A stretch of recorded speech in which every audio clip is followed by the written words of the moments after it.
Welcome, the official welcome as we get started, and thank you everybody who's joining us on the live stream through RCR Wireless. It is my absolute pleasure to welcome Beverly Ryder with Ericsson. Thank you. You have such a deep history in IoT and Internet of Things, and as smart cities is, I think, in the U.S., a newly emerging area. We have a lot to learn from you, so really excited. Well, thank you.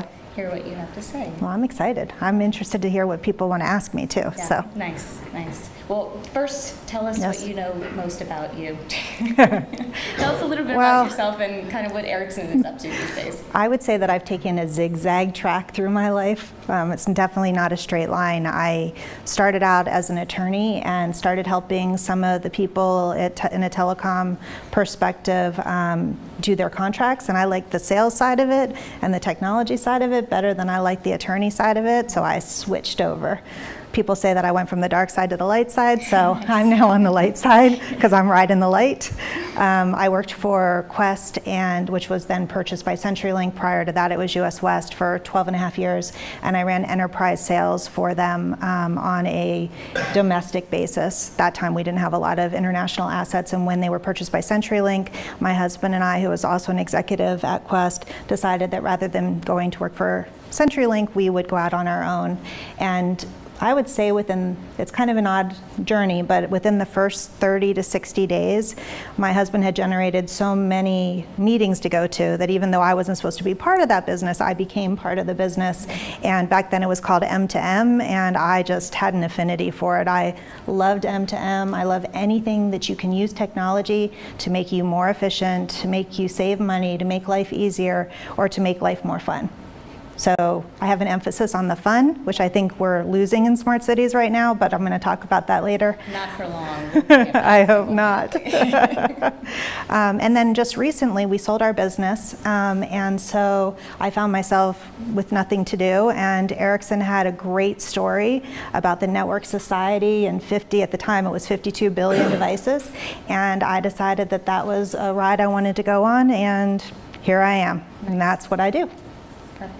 And what was it that attracted you to Ericsson? What about the company? You know, I've been reading the headlines, some on RCR Wireless, about some of the really exciting things you guys are doing with drones and 5G and some of kind of the top topics that are coming through. Yeah, so Ericsson's a very interesting company because it's a Swedish company. It's very collaborative, and it doesn't matter what level you are within the company to come up with ideas. So somebody can invent a connected water device in their basement and bring it in the next day, and we find a way to make it work. Or we could see, somebody was talking once about the spaceships and how they were going to be hovercrafts and how things were going to drive themselves, and now all of a sudden things are happening like that, right? We have autonomous vehicles. So Ericsson was the first one to do autonomous vehicles with Volvo. That was the very first company to do that. We have a very strong partnership with them, and through that, that's just, I think, accelerated Ericsson's view into what a smart city is, what IoT is, how to help the world with IoT. And our prior CEO, Hans Vestberg, really believed in smart, sustainable cities. He was part of the UN. He's very involved in climate change as well as sustainability, and so that's a key component of everything that we look at within Ericsson. So how do you define smart cities? It's, I think every time I log on, there's a new definition kind of popping up, and I know cities around the world, it seems like, have kind of leapfrogged the U.S., and we're in a little bit of catch-up, which isn't necessarily a bad thing, but it seems like we're kind of defining it on our own terms here in the U.S. How do you define smart cities? Well, I don't think there's a true definition for a smart city. So I know that everybody wants to have one definition, but every city has its own character and has its own missions and what it's trying to accomplish. So I think every city has its own definition that's based on what the citizens want and what's most important to the citizens. For me, the definition of a smart city would be one where the citizens and the private and public partnerships together are defining that roadmap, and that actually would be a smart city. I don't know that in all cities they're doing it that way, but I think that if we're going to truly have smart cities and it's going to be the best and the brightest for that particular geography, it has to have all three of those components to be a smart city. It's refreshing to hear that Ericsson, a large corporation, is as nimble and entrepreneurial. Can I Absolutely. say that word? Okay, Yes. so I don't want to put words where they don't belong. Entrepreneurial in their approach. And I know that cities around the U.S. Are really trying to adopt those principles, where they're trying to be nimble and welcoming and entrepreneurial, and at the same time be true to themselves as local entities and governing bodies. So what are some of the best lessons learned, or maybe snapshots of cities who are really doing this well, knowing that we're all figuring it out together and there's not necessarily a right way or a wrong way? Yeah, so wow, I think there's a lot of cities that are doing it the best that they possibly can, given the hurdles that every city has. I think that there are some European cities that I've seen that have really leapfrogged, but sometimes to their detriment, not to as a positive, and then also sometimes where they're doing so many things and doing it so quickly and moving, just stepping 5 steps ahead, that the citizens aren't catching up with them. So there's those types of cases. And then there's also the cases where, everything is just kind of coalescing together and it's all working in unison. And I don't know that when you put it all together, you know which way you're going to go. From a city perspective in the US, I actually think Austin is doing a very good job. I think Portland is doing a very good job. For anybody watching me and I don't mention your city and I work with you, don't get mad at me. Just means we haven't got there yet. There's a lot of, on the West Coast, I think a lot of this started before, than on the East Coast or in the Midwest. So I think that the West Coast is probably highly represented. Silicon Valley will tell you every single time that they're ahead of everybody, and maybe they are, I don't know.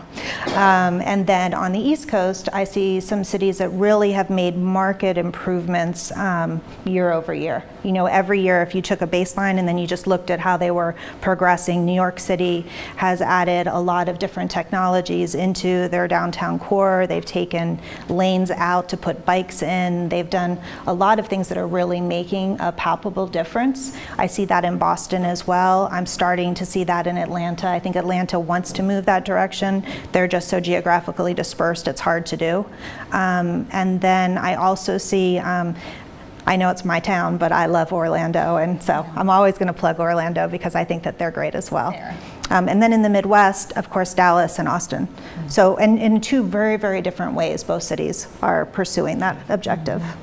And are there, I love your point that each city is unique, and some of the largest challenges that we have in Austin, and everybody knows this, right? Transportation and accessibility. We're really going through beautiful growing pains. We're growing leaps and bounds, and our little city is just bustling at the seams. So it doesn't matter if you've been here 20 minutes or 20 years, everybody's kind of in the same boat together. But different cities like Atlanta, Chicago, New York have very, very different challenges. Yes. So with that unique kind of flavor for each city, but a common goal, which is to enable our cities to be as tech savvy as possible to solve our city's greatest challenges. Is there a roadmap, or are there best practices? Are there rules? Is it not fair to say the word rules? I don't know. There's no rules. No rules. All bets are off. No rules. I would say, first of all, that there are things that have developed that every city needs. So transportation, parking, bike lanes, or access to multi-modal transportation. Those come up in every single city, and it doesn't matter where you're at in the progression, every city is still talking about it. Using technology to make it easier for people coming into your cities. So everybody's first impression of a city is when they get off the plane or the bus, and then from there, they determine whether they like the city or not. But there's just like meeting a person, it's like a handshake, and the airport tends to be the handshake for most people. So I see a lot of concentration on airports in particular. You guys have it hands down. I've never ever been in an airport where I can get a brew and have live music, so I gotta say I'm impressed. But I really find that almost every city in the world is looking at their airport as their entry point and as their handshake to their visitors. And then from there, it's how do we make that visitor experience a good one? in conjunction also with how do we make our citizens. So I'm not talking about the citizen piece right now, but just first impressions and ways that people are a commonality. So I see that as a commonality, which is an odd one, but it's recently reared its head, and I have probably 25 different cities wanting to talk about their airports all at the same time. And does technology play a role in there? Yes. Are we talking networks and sensors and smartphones and everything? All those integrated Yeah, layers? so if you can take every type of smart device and put them all in one place, they all want to be the best and the smartest and have the most. But they want it in a way that's different. So one city might want it for their citizens to be able to come in and out, so egress and ingress in order to get in easily. They don't want everybody bringing their cars anymore, so they're looking at multimodal transportation. How do you get that information to the citizens? How do you get it back? How do you do parking? Should it be valet? Should it be sensor? Should it be dots? You know, should you have an app that tells you where to go park? Should you drop your car to somebody then that app tells them where to go park? There's all these different modes of that. Other cities, though, want it to be more the entertainment value when you're in the airport, and then others want it to be an ease of charging and billing and be able to do everything you want for the city within that. So you can pay your electric bill, you can, you know, go buy your food, you can buy your ticket, you can book your hotel. In New York, you can buy your tickets for Broadway. So kind of looking at all those different ways. But everybody's looking at their airports. So that's one commonality. Transportation, that's the biggest one. Airports is part of transportation. I always start with that because it surprises people. But for instance, in Portland, they've done a lot of things where they've, you know, already put separate bridges for their commuter traffic. They have bike lanes all throughout. They have share cars. They have bike shares. They have everything shares. And you can actually order multimodal transportation through an app. So they're very progressed, but they're still looking at things now like, okay, if we put sensors on the bikes, and if we put sensors and cameras on all the intersections, and if we made counts and we checked out where all the accidents happen, could we provide, when you rent your bike, the safest route from point A to point B? So everybody who gets one piece done wants to then take that piece and make it even smarter and smarter and smarter. So I don't know where the end is, because it seems like every time I think we've made it, something else gets invented. Right. And that's the great thing about this, I think, is that every single day it's different. That's why I wake up every day, because I don't know what's going to hit me. I have a project right now where somebody came to me and they said, you know, we have 500,000 of these things and we don't know what it can do. Can we just send you one, and can you just figure out what to do with it? So that's, you know, that's a great day. So you're a part-time engineer too. I have a great team. Yeah, my mom taught me way long ago that, you know, to hire people that were smarter than you. So I'm not an engineer, I'm not technical, I don't pretend to be. I just have a passion for, I think, more end to end. And then that's just turned into smart cities as well. But I love everything about IoT. I love everything about technology and what it can do to make lives better. Well, it seems like even on a meta level, we almost have to come together as a community, as a city, as corporate partners, as university partners, and almost agree that we will not find the answers because it will always be evolving, that we have to collaborate and really kind of get messy together and understand that it's a creative process. And do you think cities are ready to hear that, or even universities, or even private sector partners? I just think that it's such a unique opportunity for all of those groups to come together and not just get excited about the shiny things, but also the hard work of developing the infrastructure on which all of this stuff runs. Yeah, too. I think everybody wants to, though. Yeah. I think that even though everybody has different objectives and different what we call KPIs in my business, we all have what we're tasked to do, but in every vertical, whether it be public or private or education, I think that in the educational environment, and for those of you that are from the universities, you guys have done this all along. I mean, it's always been collaborative. It's always been sharing of information. It's how you build upon what's already been done in order to get better and better. I think that in the public sector, that hasn't been done as much until recently, and so it's a shift in a mindset maybe. And I think that people who've been in the business a long time, just like in any business, have a harder time making that shift. Sometimes they're the first person because they raise their hand. They're like, hey, what we've been doing for 20 years hasn't worked, so let's try something new. But a lot of times, people don't like change. And so when you're implementing change, you have to make it so that everybody in the room. So for instance, if I was doing a project, one of the things that we do is we always do a 360 circle. And I started this a long time ago because I found that if everybody didn't adopt the technology, then the technology wasn't successful. And it actually cost my company like I remember the exact dollars, $254,242. And the reason is that this woman just didn't want to take the new technology and have to walk it across the floor to where it had to go. And as a result of that, she waited 9 months to implement something that her CFO had brought into the business. So for me, that was an aha moment, and I think it's saved millions of dollars for people since then, because now I make sure that every stakeholder, and my team's really into this, we make sure that everybody that has skin in the game understands why they're doing it, what the value to them is. Because they don't care if you're saving money for the government, they don't care if they're saving money for anybody, they care how does it impact me. So we show every single person in the value chain, how does it impact you? And by doing that, they want to adopt, they want to be part of the solution because they feel like they're part of it. What do you think is the future of smart cities in the US? It's Boy. Magic wand time, or maybe crystal ball time. I was going to say a lot of confusion in the short term. I think that there has to be a diametric shift. And this might be too philosophical, but I feel that a lot of times when I go to cities and I'm working with the different entities, even departments that are like maybe just separated by a wall, and they aren't talking through that wall. So there has to be a shift to wanting to share information, not hold on to information. There needs to be a shift to wanting to work together and not stay in your silo. And there needs to be a shift to adopt change, not for change's sake, which a lot of people feel like a lot of this is just for the sake of change and not actually bringing value. So truly examining each and every solution and making sure there's value in it and that the value is worth the risk. And the risk is that people are unhappy, they become disenfranchised within the process, and then they don't want to adopt.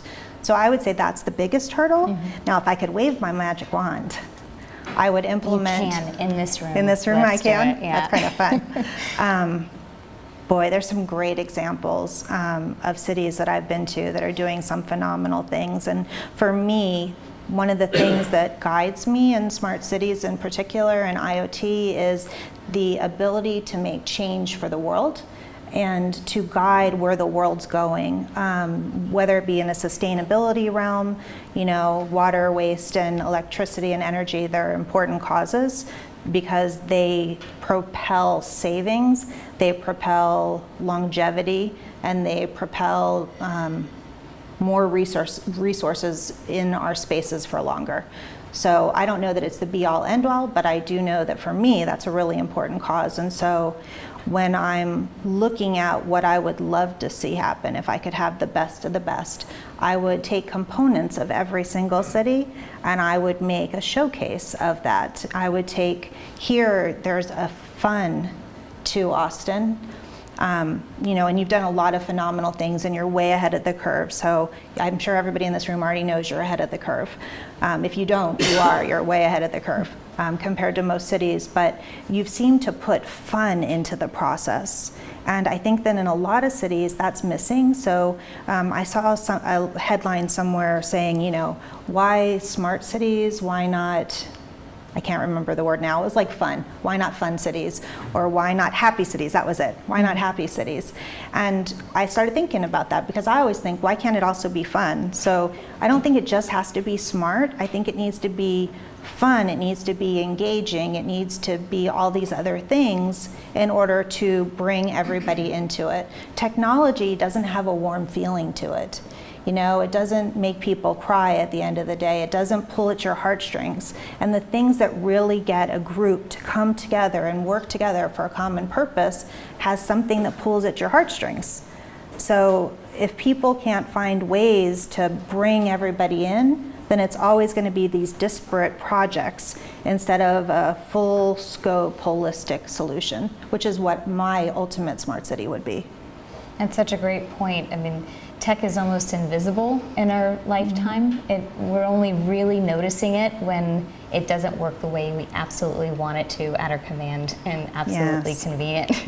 And same way with the city in some respects. I mean, the way that a city operates is just an amazing logistical feat, and they are just all these invisible things that happen that make our lives kind of run. And the only time we really notice it is when it's not working great, because the city has grown very quickly and the traffic is congested, or you have a gas leak in downtown Austin and some roads have to close, like what happened today in our city. So it's interesting that all of these invisible things can now become visible and very, very meaningful, because they're creating a better experience for citizens and the cities that they deeply care about. Absolutely. But even in your example, right, you have growth and it happened really fast, and everybody wanted the growth because you get economic boom, you get all these great things by having growth, but then people are mad at the growth as well. Sure. So that's what I talk about the 360 is that, yes, you want growth, but you have to plan for that growth, and then you have to suffer the consequence of the growth, but then you work together to solve it, right? Instead of everybody just pointing fingers at each other and then nothing ever gets done. Yeah. And I saw some of that. I know you were at the Smart City Summit this year in June in Austin. Yes. And some great partners for that event. And the Department of Transportation allocated $40 million to a city. There were 7 finalists. Austin was one of them. Yes. So we're happy to see that. And in that summit, I really saw cities working together in what I think is a really unique way that I haven't really seen in economic development before. And of course, these are the CIOs, the Chief Innovation Officers, the Chief Technology Officers of the cities, really saying, oh, this is how you approach this? What a nice idea. Maybe we could try that in city, fill in the blank. Are you witnessing that from your perspective as well? Actually, I think that grant actually motivated people to do that in a much broader way than they had before. Yeah. So just for perspective, I've worked with smart cities now for about 8 years, and I've worked with most of the major cities in the country. And prior to the US DOT grant, I'd never seen such a mobilization before. Like, it was crazy good. And it motivated good behaviors, it motivated bad behaviors. But I worked with, on the first round, 33 cities across the country developing their first submissions. And then after that, I worked with 6 of the 7 cities on their final submissions. And every city had such a unique perspective, and yet they all were talking to each other. And it was interesting for me because everybody kept their own voice, even while they were sharing ideas. So they took the best that was the best for them, not necessarily the best ideas out of each other's proposals. And I think that Secretary Fox did an amazing thing by forcing everybody to have to work together, right? If you didn't work together, you didn't participate. He really did force it. I don't know that everybody was happy about that at the beginning, but what a great outcome. You know, and it forced vendors who've never worked together either, don't want to work together, don't like each other, compete every single day, to have to get in rooms together and draw it out on a piece of paper and give up the secrets and the keys to the kingdom and say, how are we going to help them? So I thought that was amazing. Yeah, in service. I think that makes a lot of sense. Is it too Pollyanna to hope that this will be the way of smart cities in the U.S. and we'll keep going for that model? I think you should wave your magic wand and we'll great. go from there. Okay, perfect. I think that's a good idea. So what else is kind of top of mind? You're such an expert in this area. I almost want to say, what questions would you like me to ask? Oh my goodness. Well, what about what questions they have first? Perfect. And then whatever they don't ask me, I'll step up. Okay, perfect. Do you guys have any questions? Who has questions? Smart City IoT expert here. Yes, sir. From a connectivity standpoint, what do you think is going to win out as we push towards the 2020, or I guess Ericsson's saying 2019 for 5G? Do you think it'll be a 5G network, which I know Ericsson's very heavily invested in? Or will you think it'd be something like LPWA or Sigfox or some other player? Yeah, so I do think that 5G will permeate, and I think that that's a result of the larger operators going that direction. Will it happen as soon as by 2020? Oh, it's going to happen before 2020. Right. Ericsson says it is. Yeah. Oh, it is. So that's my team, it better. Yeah.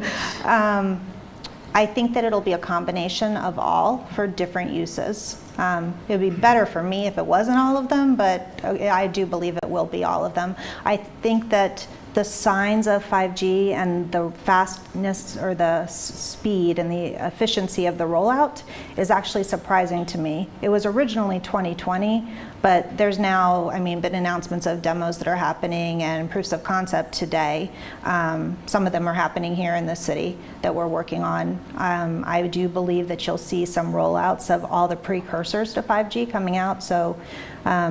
Does everybody in here know the benefits of 5G? I'm assuming this is a techie crowd. You probably know. Let's define it just high level. We don't have to spend a lot of time on it, but just okay. 5G in a nutshell. So when I ask my kids, I'm going to start there, what's 5G? First of all, they had to figure out what I did. But now that they've figured that out, that I'm the cloud is how they describe me to people, they said, I ask them all the time, what's 5G? Because I think that kids tend to be more technology literate than everybody else, and so they know more about it than I do, honestly. So better, faster, quicker, less money, and less bandwidth, but then tons of bandwidth. So that's how my son describes it to me, and he's 11. So I think that that's probably a really good description of it, actually better than I could do, because it allows you to put millions of sensors onto a network, and because they don't need a lot of bandwidth, you can fit more onto what you have. And then it also allows you to get longer battery power. It lets you be able to slice your network in different ways, and it also allows you to do what's called NB-IoT, which is a narrowband type concept, in order to take smaller segments, and by taking smaller segments you can fit more on, you can also charge less. So since sensors aren't going to be able to sustain a high cost for bandwidth, it's a way to put more on for less money. Does that make sense? And more is coming very quickly. That's the thing that's kind of astonishing to me with smart cities. You're talking about cars and sensors and trash cans and almost anything that can be connected will be connected. That is the Ericsson's motto. Oh, yes, it is. Thank you very much. No cheating, I promise. And it's mind-boggling to think, we're running around downtown with 4G, and sometimes that doesn't even power our mobile phones. So the next step with all this additional, taxing on the network, that 5G is not just ethereal and not just a concept, but it is happening rapidly. Yeah. How do cities prepare for that? I was going to say, no, it's actually a good issue. Yeah. And it's not just the city, but in partnership with your operators. So whether that be Verizon or AT&T or T-Mobile or CenturyLink or whoever you have in your backyard, there's 123 of them, so you could have everybody here, I don't know. Mm-hmm. But it's so important to have that partnership with that private entity or those private entities that serve your city, because you have to think about things about densification, about potentially using fiber in different ways than you have before. How much fiber do you have? I was recently in a city, and I won't share with who, but I was recently in a city and they thought there was a lot more in the ground than they actually had once they got in there. And so they had put a lot of infrastructure in, but that infrastructure required, say, strands to each piece of hardware, and yet when they got there weren't enough strands to go for all the different pieces. So it's really, I think, a public-private partnership to make sure that that happens correctly, and that you use all the different available types of connectivity when you're looking at densification or when you're just looking at connectivity in general. I think that some things are not known all the time. There's different types of in-building solutions, there are different types of outside solutions. It could be cellular, might be a better option. It might be a radio signal that might be a better option. There's all these different options, and it's really looking at meshing them all together. It doesn't have to be one or the other, which I see a lot of cities going towards, like, okay, now it all has to be fiber, and we're going to use all this dark fiber, and then they get halfway through the project and they're like, okay, we can't afford to do it that way. So it's really, maybe there's microwaves and they're daisy chained, and then you have some fiber that's going to these pieces, and then you have all sorts of new technologies that are being invented that I can't talk about yet, that are, maybe on poles different places, and then also using all of your street hardware in new and exciting ways. And I see this as a commonality, just like transportation is, across the world. everybody is finding 20 different ways to use every single piece of street furniture. Trash cans have become Wi-Fi hotspots, have become, I don't know, there's all sorts of sensors in those suckers, and they save the city money by putting them in. Then you have street poles, which now can actually have two-way communication, and with 5G we'll be able to broadcast out and take sound in. So there's all these different ways of looking at your street hardware, and you really have to look at it and map it out. And I don't know if you're going to use Esri or something else, but you want to see, here I have two trash cans, I have a bus stop, and that bus stop's a smart bus stop, and here's where I need my sensors, and these are the best places to put them, and then really do a true study of your entire city using that, because that's free space for you. And every single piece of your street hardware can have I'd like to call it multi-modal, but nobody's come up with a word for it yet, a multi-use type way of using it. Somebody needs to invent a word. I always want a word, and there's no word for that. We'll invent a word. Do you have one? We'll just, I bet you will invent a word. We'll do it all together. Okay, with all yes. this brain power in the room, I'm sure we can figure it out. Multi-use just doesn't, it sounds kind of boring. Multimodal is a fun word, and multi-use is boring. Some alliteration there, yeah. So it's really asking everyone to get just a little uncomfortable and look at everything that used to be in siloed as a connected opportunity to collaborate. Yeah, Is absolutely. that a good reframe?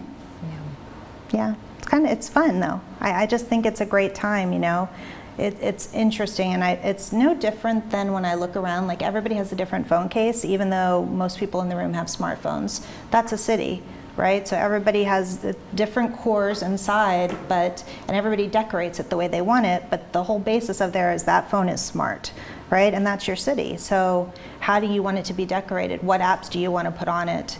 What can we collaborate on to make it cheaper?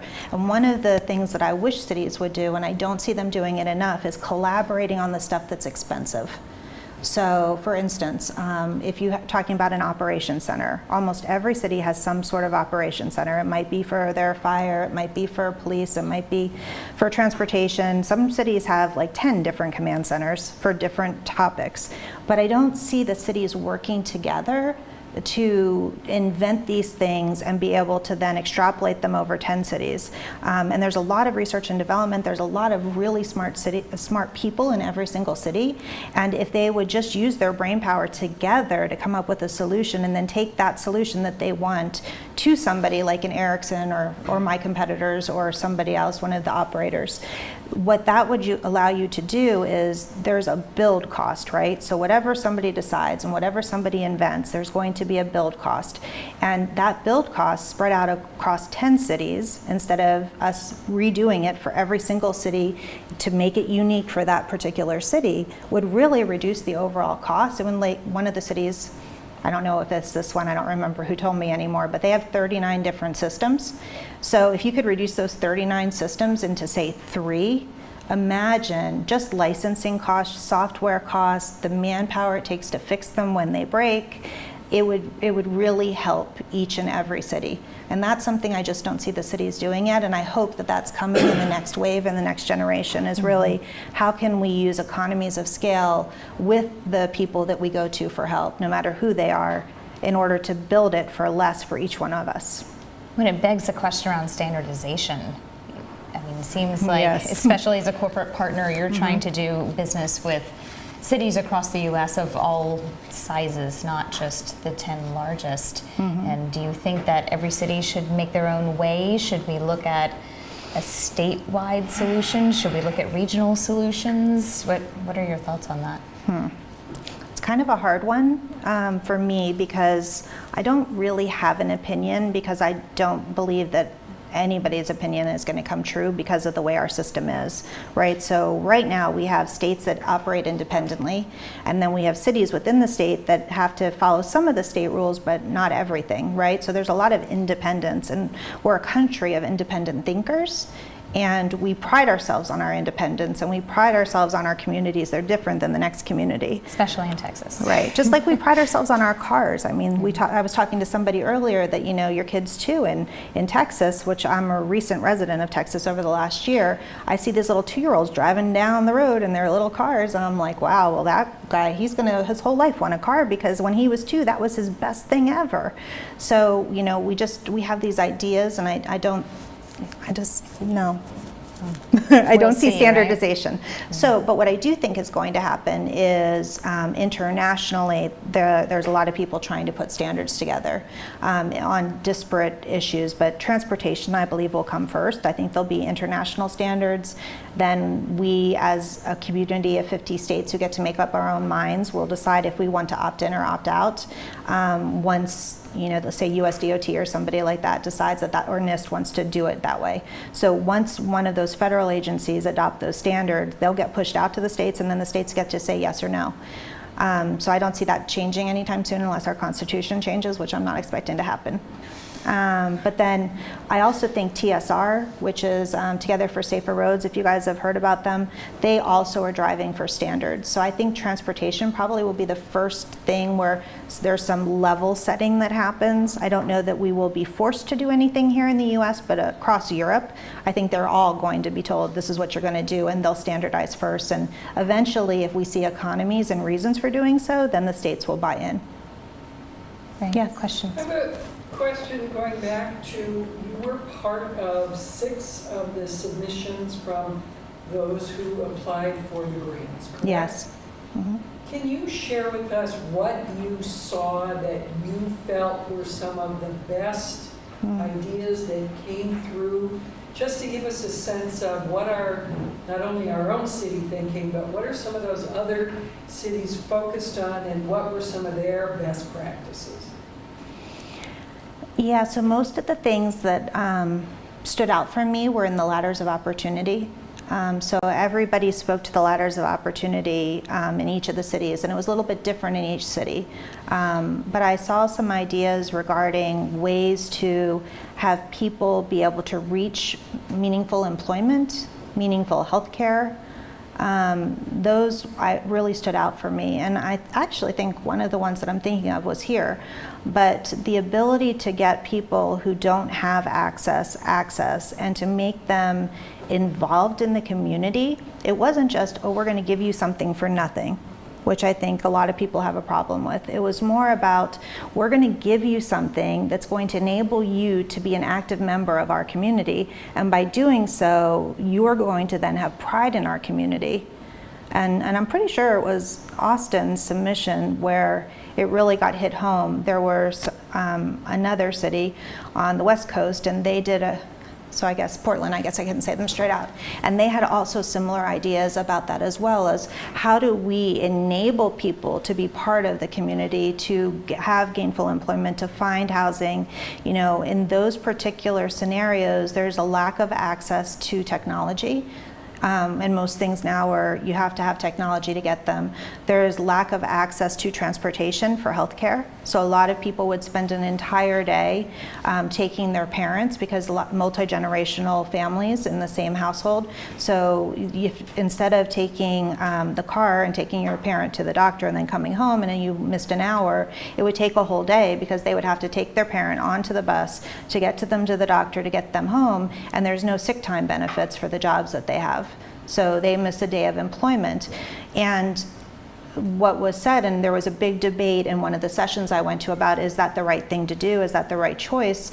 And one of the men stood up and he said, well, look, we calculated out. We went out into the community, we talked to everybody, and we calculated out how many days of missed work that is, and what the economic impact is to our community as a result of those days missed. And that economic impact was 10 times what the cost would have been in order to get those people help just to get to the doctor. So when you look at things in that way and you look at it as an impact to your community rather than we're giving somebody something for nothing, those are the types of things I think that change people's mind about, okay, maybe that is a good thing, maybe we should be looking at that. And it's really about, we probably won't in our lifetimes, at least in my lifetime, see an end to an economic or the digital divide or any of the other divides that we see out there. But I do think that we could see an impact to people participating in meaningful ways. And with that, we could probably end some of the disenfranchised feelings that some people have and that create barriers within the communities. So those types of solutions I really liked. There's something else I'd like to go back to though, which goes along the same lines as this year. I don't know, I've probably been to 50 conferences. I mean, literally, I've been on the circuit. And so I've heard every type of idea that there is. And today in the news, there was, this will make sense to why I'm saying this right now, there was a tattoo. I don't know if any of you saw it, but the tattoo now can talk to you. It talks to your body. It talks to your doctor. That's a reason to get a tattoo, finally. Yes, I love it. So I thought, wow, that's a really neat thing. And the first thing I thought is, how can Ericsson get involved in that? Nice. Because I want to be involved in those types of things that are altering. If my parent, and recently I had one in the hospital, could have that tattoo, and that would tell me and tell the doctor if anything was going wrong, so we could get there. And what an amazing invention, right? So those are the types of things that I see making a difference. So looking at healthcare in that new way, but also looking at smart cities as the fun city, or the put fun back into this process. And I'm going to keep talking about it because I really think that, citizens don't always care about the technology, right? In fact, they never care about the technology. They care about, am I late? Did I get there on time? Was this fun? Was it enjoyable? Does it look good? Those types of things. And they very rarely care how we all made it happen, right? Everybody here wants to make it happen in the right way. A citizen just wants to have a good life. So if we could put more fun back into this part of technology and we could sell it to the citizens because it's fun. In Los Angeles, they have connected 10,000 trees, maybe more by now. But it's crazy. The citizens write in and talk to their trees. Their tree's out front of their house, it looks wilty, it looks like it got bugs or something. They email the IP address, and the IP address says, I got your email, I see I have bugs, I'll send somebody out to spray me. That's fantastic. And then every once in a while, the tree will just email them after they email the tree the first time. Tree will just say, hey, do you like the air I'm giving you to breathe today? And so, but everybody smiles. Silverstein book. Yeah, it's great. But there are things like that, right? So because of that, people now are planting trees who don't have trees in their communities because they want a tree to talk to. So they say that there's been more than 100,000 trees planted as a result of this tree campaign. And all they had to do was hook up a sensor to 10,000 trees. It's actually making money. That is a perfect smart cities story. It's so fun. Because it's not just tech for tech's sake. And it's not a program that's saying thou shalt plant trees and forcing people to do what they don't want to do, but it's solving the fundamental challenges of the community and engaging everyone in what a fun way. Well, and it's a water conservation. Isn't that fun? It's a water conservation thing though. Mm-hmm. So because more trees, more canopy, less water, less irrigation. So it hits so many different levels, and it's a great fun use case. I love that. But it makes people also want to use technology then, because that now it's not as scary for them. What other questions? Yeah. So, machine to machine, Internet of Things, smart cities, all that cliches of words. Oh yeah. And, in Austin, as you probably know if you now live here, it's sort of become a hub of artificial intelligence, cognitive computing, the home of Watson. Yeah. All that kind of stuff. So how does artificial intelligence play into smart cities? I think it's just at the very beginning of smart cities. I can tell you where I think it's going, if that's okay, and I'll give you one thing that I do think, and we haven't touched on it. Nobody's asked me about the data lake. I normally always get a question about the data. I think the hurdle that cognitive has is getting the data in order to be able to use it for more than real-time actioning, being able to be predictive, and being able to be cognitive. And while some sections of data are available today, there's a lot of data that's under dispute. and a lot of data points that are under dispute that I think we're going to have some time that it's going to go to court for a while so somebody can figure out who owns what. When it comes out of that process and we figure out who owns it, I think cognitive analytics are great, and I think it's really going, well, personally, I love the fact that my computer would tell me, hey, you know, you haven't done laundry in 2 days, and that means your yellow shorts aren't going to be ready when you normally wear them on Thursday. I mean, if I could have something, and I'm sure everybody feels that way, well, not everybody, there's people that are scared of it, but from a governmental perspective, it would be very helpful if it could not just predict, but tell us what it was predicting, right? So it's definitely going to go that way. I think that in some countries it's already going that way, but with limited data sets. And I really feel that the biggest issue about it is the fact that we're going to have a data dispute, which is really coming close to being, I mean, we're going to have it any day. I think that right now we're using universities as a cover, you know, it's our cloud cover, but I think eventually that's going to get blown up as well. So once we come through that, then I think we're going to see it first in transportation. We're going to see it in intelligence where they're already using it, but more commonplace intelligence. I also think that it will be blended with some of the other technologies that are happening right now, like drones, and there's a bunch of different technologies that I think cognitive and predictive analytics combined with those new technologies will make for some very interesting sci-fi moments in our near future. Mm-hmm. I do, and I think that some of them are happening already. They happen at shows, but not outside of the show floor. Yes, David. That's a question I get asked a lot from people out of town. What are you hearing about Austin's perception, given the regulatory issues we've had about ride sharing and short-term rentals and using technology to solve some of the big problems, and then we have regulatory blocks? Are you seeing it, hearing it from other in your work? I'm thinking about how to answer that. It's a tricky one. It is a tricky one. Yeah. Yes, I'm hearing it. I don't think you're alone. So I'm not hearing it in a negative way. It's more of a, like, poor them because we've been there. I think that, or I hope for you that it'll get resolved in a good way. But not a lot of negativity, more of a, you guys are ahead of the curve and people are rooting for you. So there's a few cities in the country where you're really ahead. And you know, people want to see what you're going to do next and how you're going to do it because they're modeling.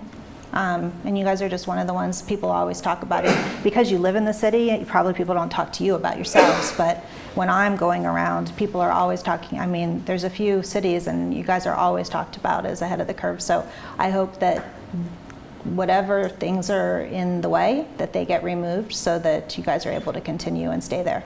When it begs for, again, going back to your point about the collaboration, I think with a little more conversation on the front end, I think we probably could have avoided some of those regulatory issues because it's not just regulation for regulation's sake, but why are these things in place? What are the real concerns? What are the benefits when we get it right, and what does right mean for everybody? I think there's a happy place if everyone can just come in the room and kind of put the dukes down and focus on the solution instead of their own individual silo. But it really isn't just Austin. I mean, honestly. It's a challenge for all cities. It right? is, As we all and move there's towards 3 this new- cities I know of right now where one part of the city is holding up the other part, and there's the progressive side, and then there's the people that are digging in, and there has to be a balance, and I don't know how to overcome that. I know some really good people who go into a room and this side sits over here, it's like the Hatfields and the McCoys, and they both sit on both sides and they mediate that situation. It's kind of like a smart city mediation. It's happened quite a few times recently, and they've been able to get everybody to come to a conclusion that everybody feels bought into. Everybody feels like they lost a little bit, but everybody feels like they gained more than they lost. So in those types of situations, I've been recommending that because I think it's a pretty unique situation. It's just getting everybody being willing to come into the room. And I like your idea about showcasing best practices as well. Other cities have done this, and maybe they didn't get it all right, but here's the piece that they really got right. So can we model that and then expand the model so other people can plug in and adopt? Yeah.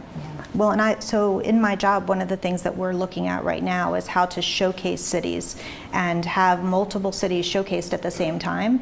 So in the past, we've always tried to just be there for one person. But we're thinking that because everybody has different use cases that are best practices, it would be good for us to go to those cities and ask them to participate. And if we did that, then everybody could also see everybody else's best practices. So we're thinking it's a good idea. I'm not certain that the cities are going to feel it's a good idea since I haven't approached them yet. But we were just throwing it around. There's all these big things like CES, which you guys have all heard of, and Mobile World Congress coming up. And so you want to look at, what can you showcase? How can you showcase it? And people come to me internally all the time and say, well, can we use this city? Can we use that city? Can we use this city you're talking to?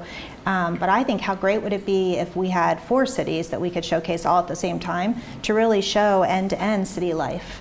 I'd love to have something where you woke up in the morning and you went all the way till when you went to sleep at night, and we could show the journey through the day with technology of what a city is really like, what a true ecosystem is. So if I can ever figure out how to do that in a booth, you'll see it. Nice.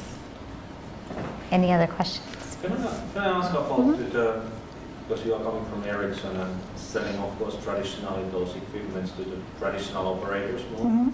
But if you think about smart city and thinking about the number of sensors and the huge amount of sensors coming, do you see that those networks in the future are owned by the traditional telco operators and run by them, or do we see the same movement as we are seeing in Wi-Fi? That there are more about free networks which can be participated by the more openly?